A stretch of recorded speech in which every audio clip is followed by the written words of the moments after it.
बिस्मिल्लाहिर्रहमानिर्रहीम अस्सलामु अलैकुम। आज 17 नवंबर है। मैं हूं करामत मुगल और मेरे साथ हैं ईसा नकवी। नकवी साहब, इमरान खान जेल में है और नवाज शरीफ इधर उधर सियासी सरगर्मियों में मसरूफ हैं। क्या खबरें हैं? देखिए, खबरें बड़ी दिलचस्प हैं। एक तो बहुत ही हंगामा खेज खबर, जी। लेकिन उससे ज्यादा दिलचस्प है उसकी तरदीद। अच्छा। और जब आप तरदीद को गौर से पढ़ते हैं और अगर आप थोड़ा सा अपना जहन इस्तेमाल करें तो आपको अंदाजा होता है कि ये तरदीद क्यों की गई है और इस राइट। तरदीद को क्यों फैलाया जा रहा है। उस हंगामा खेज खबर जो कि इमरान खान के मुतल्लिक है वडियाला जेल में। अरे, 4 डेवलपमेंट्स पे हम बात करेंगे और उसमें सदर आरिफ अलवी का इंटरव्यू शामिल नहीं है, वो जो वॉइस ऑफ अमेरिका को उनको उन्होंने दिया है।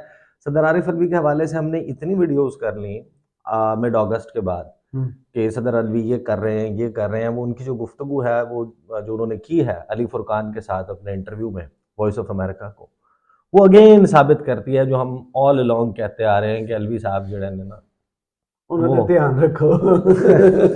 वो उनकी जमात रखे ना, वो जी देखें। जी। बहरहाल सदर आरिफ अलवी साहब जो हैं, वो जब भी रुखसत होंगे तो उनके बारे में लिखा जाएगा। लोग मजीद शायद हो सकता है कि वो फैसला कर लेंगे मैं कोई किताब ही लिख दूं किसी वक्त अपने रिटायरमेंट के बाद, हालात तब्दील होने के बाद, या वो कुछ ऐसे इंटरव्यूज दें जिससे इस वक्त जो हालात हैं उसमें जो जो कुछ उन्होंने किया वो किस वजह से किया उसकी कोई वजूहात बता पाए। तो हो सही। सकता है कि कुछ इस किस्म की खबरें आए। लेकिन साथ में राना सनाउल्लाह साहब का एक बयान है, वो बहुत दिलचस्प है और बहुत हैरान कौन है। यानी 14 जुलाई से 16 नवंबर तक मुस्लिम लीग नवाज का जो सफर है, इसका खुलासा है वो एक बयान। अच्छा। क्योंकि उस बयान में वो जिस शख्सियत के बारे में बात कर रहे हैं, उस शख्सियत के बारे में नवाज शरीफ साहब के क्या ख्यालात रहे थे वो मैं जरा आपके साथ शेयर करूंगा। अच्छा, बिलावल भुट्टो जरदारी ने एबटाबाद में जलसा किया। कन्वेंशन किया, चलें जलसा किया, कन्वेंशन किया, वट वहां जो उन्होंने गुफ्तगू फरमाई है वो बड़ी दिलचस्प है। और फिर जुमेरात के दिन मियाँ साहब जो हैं वो थे लाहौर चैम्बर ऑफ कॉमर्स में। वहां पर उन्होंने जो गुफ्तगू फरमाई उसकी आपने खबरें भी देखी होंगी, उसके ऊपर ट्वीट्स भी हुए हैं, उसके क्लिप्स भी शेयर किए गए हैं। मुस्लिम लीग नून ने उसके बड़े बड़े जो अपना ऑफिशियल ट्विटर हैंडल है उससे शेयर किए हैं। उसमें मियाँ साहब ने जो गुफ्तगू फरमाई है ना, उसका एक हिस्सा तो हम अभी इस वीडियो में डिस्कस करेंगे। सही। कि जाहिर है कि जब आप chamber of commerce and industry जाएंगे, जब आप मौशी मैदान के हवाले से गुफ्तगू फरमाएंगे, तो लोग ये एक्सपेक्ट करेंगे ना कि यार मियाँ साहब के पास कौन सा out of the box solution है इस वक्त पाकिस्तान के मौशी हालात का, जिसको वो ऑलरेडी पर्दे के पीछे बैठ के लंदन में कर रहे थे। तो अब वो जब आ ही गए हैं और उनके हवाले से पूरी कोशिश की जा रही है कि उनको बना ही दिया जाए चौथी मरतबा वज़ीर आज़म, तो उनके पास कोई कोई नुस्खा तो होना चाहिए ना कि यार सही। ये मैं करूंगा, वो मैं ठीक कर फार्मूला जो दूंगा। उन्होंने अपने भाई को या हिसाबदार को नहीं हाँ, दिया उनको नहीं था। दिया। मियाँ साहब ने जो गुफ्तगू फरमाई है ना, उसमें जुमरात को एक लतीफ़ा है, कुछ लोगों को समझ आया, नहीं, हंसे हैं काफी लोग। कुछ लोगों को समझ पहले आया, मैं जी कुछ को नहीं 20 पे समझ हंसाया आया, था, आज कुछ फिर नाच रहे हंसा। हैं। वो बड़ी बड़ी दिलचस्प है। जी लेकिन स्टार्ट कर लेते हैं परवेज लाई साहब से। जी। परवेज लाई साहब जो है उनके हवाले से एक खबर आई। वो खबर ये थी कि परवेज लाई साहब ने अपनी पेशी के दौरान सहाफ़ियों से गुफ्तगू की और उस गुफ्तगू में परवेज लाई ने फरमाया कि मैं अडयाला जेल में खान साहब के साथ ही साथ वाले सेल में हूँ और खान साहब से मुलाकात के लिए वहाँ पर आते रहते हैं यूरोपीय यूनियन के और IMF के लोग। आग लग गई हर जगह जनाब। वो ट्विटर, मैं आपको बताता हूँ, ट्विटर भर गया, सोशल मीडिया भर भर गया। क्या कहा परवेज इलाही? परवेज इलाही ने कहा कि इलेक्शन में PTI को इतने वोट पड़ेंगे जिसकी कोई हद नहीं होगी। परवेज इलाही। अच्छा, आगे वो क्या कहते हैं कि जेल में इमरान खान के साथ वाले सेल में हूँ जहां आलमी मालियाती फंड और यूरोपीय यूनियन के लोग उनसे मिलने आते हैं। साथ में उन्होंने कहा कि मुझे आज तक किसी ने प्रेस कॉन्फ्रेंस का नहीं कहा, चेयरमैन PTI के साथ खड़े हैं और खड़े रहेंगे। आगे उन्होंने कहा कि सुप्रीम कोर्ट के कहने पर इलेक्शन की तारीख मिली है, इस इलेक्शन में धांधली नहीं होगी। फिर वो कहते हैं कि मुस्लिम लीग नून के पास लाहौर समेत पूरे पाकिस्तान में इलेक्शन के लिए बंदे नहीं हैं, जबकि चेयरमैन PTI को इतने वोट पड़ेंगे जिसकी कोई हद नहीं होगी। साथ ही उन्होंने ये भी कह दिया परवेज इलाही ने कि एस्टेब्लिशमेंट के हमारे साथ ताल्लुकात हमेशा अच्छे रहे और अच्छे ही रहेंगे। और इसके अलावा बस कुल मिलाकर उनकी ये गुफ्तगू है जिसको एक बहुत। और इन्होंने कहा था कि शेख रशीद जो है ना, हैरान कौन, कि वो भी PTI की तरफ से इलेक्शन लड़ेंगे और जीतेंगे भी फिर। अच्छा, अब मैं आपको बताता हूँ, अगर 3 महीने, 4 महीने, 6 महीने, 8 महीने, 1 साल, 1.25 साल, 1.5 साल पहले का मंजरनामा याद करें, खान साहब का बयानिया था एंटी वेस्ट, वो जो सारी उनकी गुफ्तगू थी, उस वक्त अगर पीटीआई के किसी third tier, second tier, fourth tier बंदे की मुलाकात, अमेरिका में उनकी तंजीम के किसी ओहदेदार की किसी से मुलाकात की खबर जराए से भी आती थी, वो कहते थे भाई साबित हो गया इमरान खान जो है उसका बयानिया झूठा है, इमरान खान जनाब इमरान, यानी उसको पोर्ट्रे किया जी जाता था। बिल्कुल मुझे ऐसे क्या था। क्या खबरें, क्या मखसूस ट्विटर अकाउंट्स, मखसूस सहाफ़ी, वो सारे उनका क्या चलता ड्यूटी था? पर मामूर। हाँ, ड्यूटी पर मामूर सहाफ़ी, वो ये बात प्रमोट करते थे कि देखें इमरान खान तो ऊपर से अमेरिका के खिलाफ बात करता है, यूरोपीय यूनियन के खिलाफ बात करता है, आईएमएफ के खिलाफ बात करता है, और अंदर अंडर द टेबल उनके साथ मुलाकातें चल रही हैं, उनके साथ डीलें चल रही हैं, उसको यूज करते थे। जी वो कोशिश थी, अटेम्प्ट थी कि इमरान खान का जो बयानिया है उसको शिकस्त देनी है। But over a period of time दो चीजें वो एक पहली चीज ये हुई कि उन्होंने रियलाइज किया कि इमरान खान का जो बयानिया है ना उसको फाइट नहीं कर सकते। उसका राइट मुकाबला नहीं। नाउ इमरान खान की वेव है, उसका follower Imran Khan right side of the centre खड़ा है तो वो right side of the centre खड़े हैं, वो left side of the centre खड़ा है, वो left side of the centre खड़े हैं। वीडियो लीक आ रही है या ऑडियो लीक आ रही है, वो इमरान खान से पीछे नहीं हट रहे, वो सारा अमल करके देख लिया। उस वक्त जो मकसद था वो था कि इमरान खान को मलाइन करना है, डैमेज करना है। इवन के उनकी वाइफ के बारे में, उनके घर के बारे में, उनके मुलाजमों के इंटरव्यू करके आपने क्या कुछ करने की कोशिश अच्छा, नहीं की? अब क्या हुआ? अब चीजें हुई हैं तब्दील। अब आ गए मियां साहब, सही, और इमरान खान साहब हैं जेल में। सही। पाकिस्तान ने निकलना है 8 फरवरी को वोट डालने के लिए। वोट डालने से पहले इस वक्त जो सबसे बड़ा अटेम्प्ट अगर कोई हो सकता है वो ये कि लोगों को या पीटीआई के सपोर्टर्स को ये साबित किया जाए कि Imran Khan is irrelevant, Imran Khan is out of the game, out of the race, that's it, period, he is not coming back. That's impossible. ठीक है ना? वो लोगों को, उनके वर्कर सपोर्टर्स जी। को, उनके वोटर्स को निकलने से रोकने के लिए उनके जहन में ये डालना है कि इमरान खान की कोई गेम नहीं है, और मियां साहब ने आना ही आना है, एक पूरा माहौल बनाना है ना। जी, मीडिया पर तो यही है। तो अब ग्राउंड पर नहीं है, अब ये मीडिया पर। खबर अगर आए कि इमरान खान से आईएमएफ के लोग मिल रहे हैं, यूरोपीय यूनियन के लोग मिल रहे हैं, उससे क्या होता है? धुआं निकलता है। उससे फर्क ये पड़ता है कि उनके वोटर्स को लगेगा कि यार खान साहब तो अभी भी गेम में, उम्मीद। खान साहब के पीछे पसे पर्दा मुलाकातें चल रही हैं, इनका नतीजा निकलेगा, इमरान खान को दिया हुआ वोट जाया नहीं जाएगा, इमरान खान के बंदे को जो उसने खड़ा किया हुआ उसको दिया हुआ वोट जाया नहीं जाएगा। जो उनका हौसला तोड़ना या उम्मीद तोड़नी है ना, वो नहीं टूटेगी लोगों की। अच्छा, तो फिर अगर ये उसके लिए ड्यूटीफुल जो हमारे जर्नलिस्ट हैं, अगर वहाँ से ये सवाल उठाते हैं कि ये जो यूरोपीय यूनियन वाले मिल रहे हैं या आईएमएफ वाले जो मिल रहे हैं, मे भी वो उन्हें कन्विंस कर रहे हों कि आप अपनी बारी का या तो वेट करें या मुल्क से बाहर चले जाएं। अच्छा नहीं, ये आईएमएफ का, यूरोपीय यूनियन का इसमें वो नहीं होगा। वो मामला ये हुआ था कि जो स्टाफ लेवल एग्रीमेंट हुआ था, एक्चुअली मुझे एक दोस्त ने IMF का। पूछा है। नहीं, जो स्टाफ लेवल एग्रीमेंट हाँ। हुआ था ना, जो तय पाया, उसके बाद फिर आपका एक स्पेशल अरेंजमेंट हुआ आईएमएफ के साथ। जो स्पेशल अरेंजमेंट हुआ, उस स्पेशल अरेंजमेंट में 3.2 अरब डॉलर का, वो 3 किस्तों में आना था। उसमें आपको याद होगा कि बनी गाला में, सॉरी, ज़बान पार्क में जब खान साहब गिरफ्तारी और गिरफ्तारी न होने के दरमियान वाले मरहले में थे 9 मई के बाद, उस वक्त भी आईएमएफ के लोगों ने जाकर वो जो एयरवाई पे हुआ था, मुलाकात की थी, वो तस्वीर ब्लर कर दी थी दरमियान में खान साहब की। तो तरदीद जारी हुई, सिमिलर तरदीद 4-5 अकाउंट से, 8-10 अकाउंट से, और फिर उसके बाद वो कॉपी होकर चलना शुरू हो गई। वो खबर क्या थी? जो तरदीद आई वो बड़ी इंटरेस्टिंग है।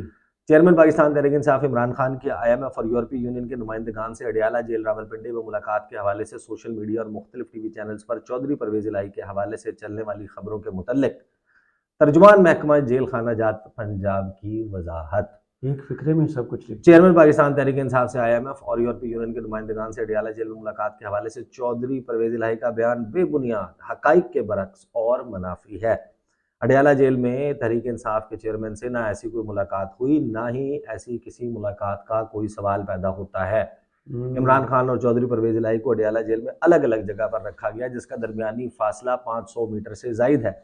इमरान खान से चौधरी परवेज इलाही की भी अडियाला जेल में न कभी कोई मुलाकात हुई है और न ही कोई राबता। चेयरमैन तहरीक इंसाफ से उनकी फैमिली और वकला के अलावा किसी की भी मुलाकात नहीं हुई है। फैमिली और वकला से मुलाकातों का बाकायदा रिकॉर्ड मुरतब किया जाता है और अडयाला जेल की सिक्योरिटी के लिए 300 से ज्यादा सीसीटीवी कैमरों के जरिए आईजी जेल खाना जात पंजाब के दफ्तर के कंट्रोल रूम में हम वक्त निगरानी की जाती है। खान साहब की वहां पर मौजूदगी को बाकायदा हर सूरत में मॉनिटर किया जाता है, जेल में कैदियों के उसमें भी, और ये हर जेल में होता है। आपको पता है कि जो कैदियों में लड़ाइयाँ भी हो जाती हैं और मामलात भी होते हैं, कैदियों के दरमियान बहुत कुछ चल रहा होता है, उसके अंदर रियासत के जासूस के तौर के ऊपर बहुत सारे लोग कैदियों के रूप में भी मौजूद होते हैं। ये एक नॉर्मल प्रैक्टिस है, स्टैंडर्ड प्रैक्टिस है। फिर कुछ लोग जिनको जेल के अंदर किसी से खतरा हो सकता है और वो मौजूद हैं, उनकी अगर हिफाजत यकीनी बनानी हो तो उसके लिए भी उनके साथ कुछ बंदे सादा कपड़ों में छोड़ दिए जाते हैं कि जिससे ये ना पता चले, ये भी जाहिर ना हो, वो बंदा उसको बता दिया जाता है क्वाइटली, या कि वो अनकंफर्टेबल फील ना करे, उसको बताया भी नहीं जाता। कुछ लोग मौजूद होते हैं, लेकिन खान साहब की जेल बहुत मुख्तलिफ है।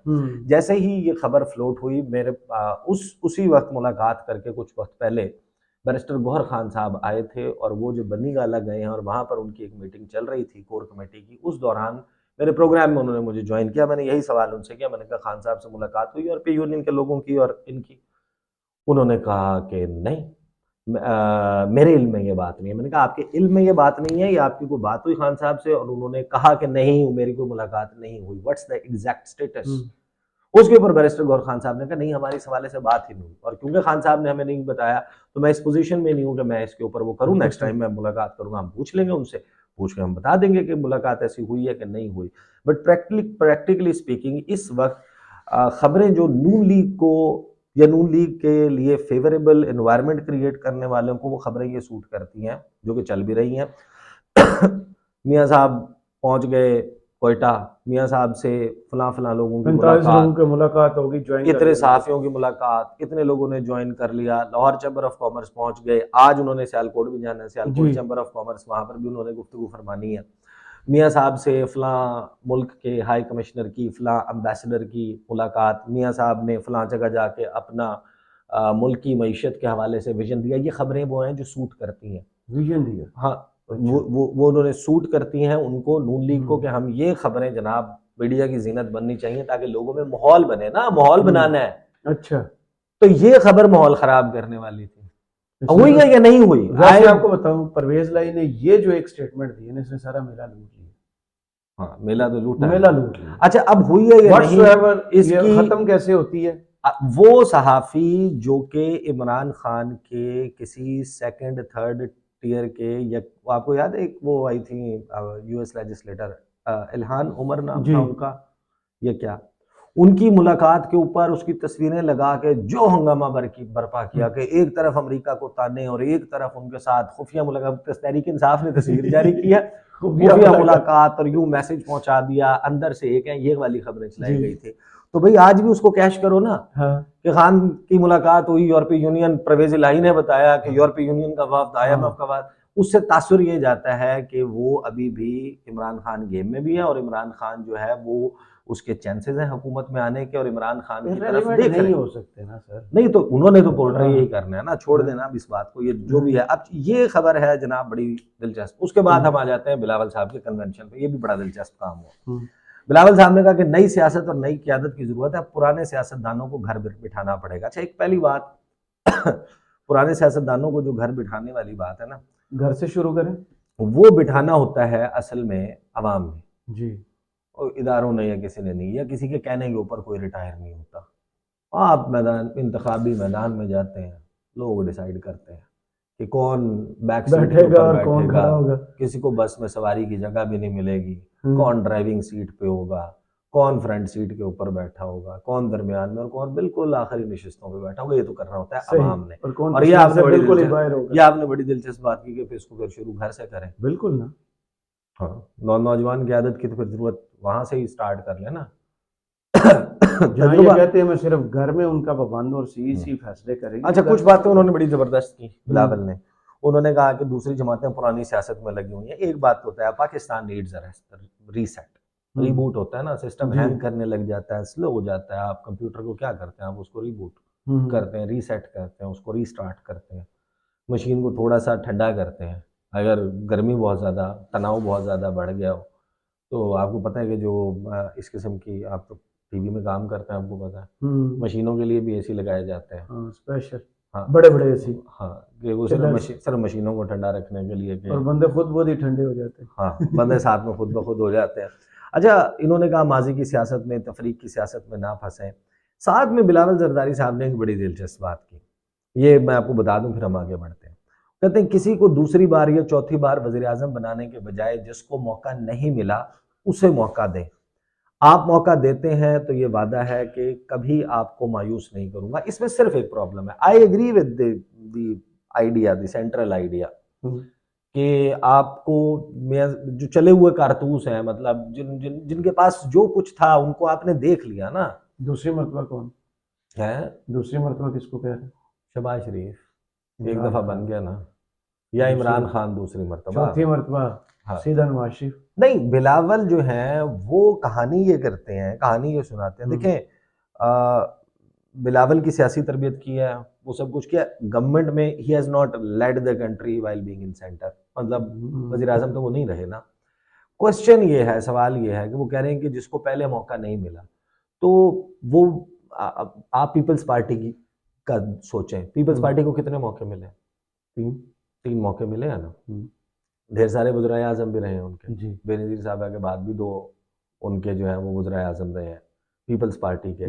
तो आप जब ये तासुर ज़ाहिर नहीं कर पाए कि मैं इंडिपेंडेंटली कोई डिसीजन ले सकता हूँ, जिस दिन आपने कहा कि आसिफ सदर जरदारी की बात घर में मानने का पाबंद हूँ, सियासी मामलात के ऊपर मैंने अपनी सेंट्रल एग्जीक्यूटिव कमेटी को देखना है और मैंने अवाम को देखना है, 90 दिन के अंदर अंदर होंगे नहीं तो हम ये करेंगे। आप ये कह के निकले थे, आपकी बात में वजन नजर आया, आपका ग्राफ भी ऊपर गया। उसके बाद फैसला किसने किया? फुफी साहिबा ने, फरियाल तालपुर साहिबा ने, वही बड़ों ने फैसला किया जो रेस्ट पर। तो चेयरमैन ने तो सर झुका लिया। अब आप वजीर आजम अगर बन जाते हैं तो अगर फैसला फुफी साहिबा ने करना है और जरदारी साहब ने करना है तो अनु बढ़ाने की लोड़ है, डायरेक्ट उन्होंने बढ़ाइए। मतलब डायरेक्ट फिर आप उन्हें बनाए ना जिसने करना है। तो बिलावल जो with in his own party एक कठपुतली है, इख्तियारात ही नहीं है। यानी कि अगर आपके पास नहीं है, अगर आप पपेट हैं अपनी ही पार्टी में और वो सारी कहानी जो सेंट्रल एग्जीक्यूटिव कमेटी की है वो एक ड्रामा होता है, एक ढकोसला होता है, एक आपका जमहूरी फेस दिखाने का होता है। अगर तो वरना हमें पता है कि आपकी सेंट्रल एग्जीक्यूटिव कमेटी ने जो हुई कराची में, जो लाहौर में हुई, जिसके 2-3 सेशन हुए, उससे पहले हुई, उसमें शहबाज शरीफ, नून लीग, मौजूदा सूरत हाल, जमहूरियत और उसके हवाले से आपके लोगों की क्या राय थी? किसी की राय नहीं मानी गई। फैसला तो जरदारी साहब की, जरदारी साहब को मैंडेट दे दिया गया है, जरदारी साहब जाएंगे और जिन्होंने लेवल प्लेइंग फील्ड देनी है उनसे लेवल प्लेइंग फील्ड मांगेंगे। अवाम के पास आपकी you didn't have a policy, तो Bilawal has to break the shackles of slavery. हाय हाय हाय, क्या जुमला बोला आप। ठीक है ना, वो जो खान साहब ने तालिबान का कहा था ना, सही, कि Taliban have broken the shackles of slavery, और बड़ा चुभा था। असल में बिलावल को अपनी जमात में अपने ऊपर वो जो गुलामी की जिन जंजीरों में वो खुद जकड़े हुए हैं उनको तोड़ना होगा। वहां तीर चलाने पहले, हाँ, पहले उधर करे ना मामलात अपने ठीक, उसके बाद फिर आए मैदान में और फिर कहें कि जनाब बनाए चौथी दफा, मैं लूंगा फैसले, मैं करूंगा। लेकिन आज उन्होंने हैरान कुन तौर पर अपने आप को कैंडिडेट किया, नामजद किया, खुद ही कैंडिडेट। नहीं तो जाहिर है जो बंदा इलेक्शन कैंपेन चला रहा होता है, लीड कर रहा होता है, फेस होता है, पहले हो रहा था ना कि एक जियाला होगा वजीर आज़म इस तकरीर में। नहीं, ये बिलावल पहले भी कर चुके। अच्छा, ये बिलावल पहले भी कर चुके हैं, अपने आप को वो पिच करते हैं और हर रहनुमा जो है 6-7 दफा का बहुत से रहनुमा करते हैं ऐसा। अच्छा, 14 जुलाई को राना सनाउल्लाह साहब ने, हम जरा क्विकली जो है वो आगे बढ़ते हैं या फिर एक काम करते हैं, इसको हम यहाँ पे वीडियो को क्लोज कर देते हैं। राना सनाउल्लाह अगली वीडियो, क्योंकि राना सनाउल्लाह और नवाज शरीफ साहब ऐसे सब्जेक्ट हैं जिनके ऊपर आप जस्टिस नहीं कर सकते। हाँ बिल्कुल जस्टिस नहीं कर सकते ना, बात इतनी बड़ी और जबरदस्त हुई है, मुझे भी मजा नहीं आएगा। तो इस वीडियो को यहीं रोकते हैं, अगले वीडियो में। बहुत शुक्रिया ईसा नकवी, आपके तजिए का कमेंट्स बॉक्स में जरूर बताइएगा वीडियो आपको कैसी लगी। इजाजत दीजिए, अल्लाह हाफिज।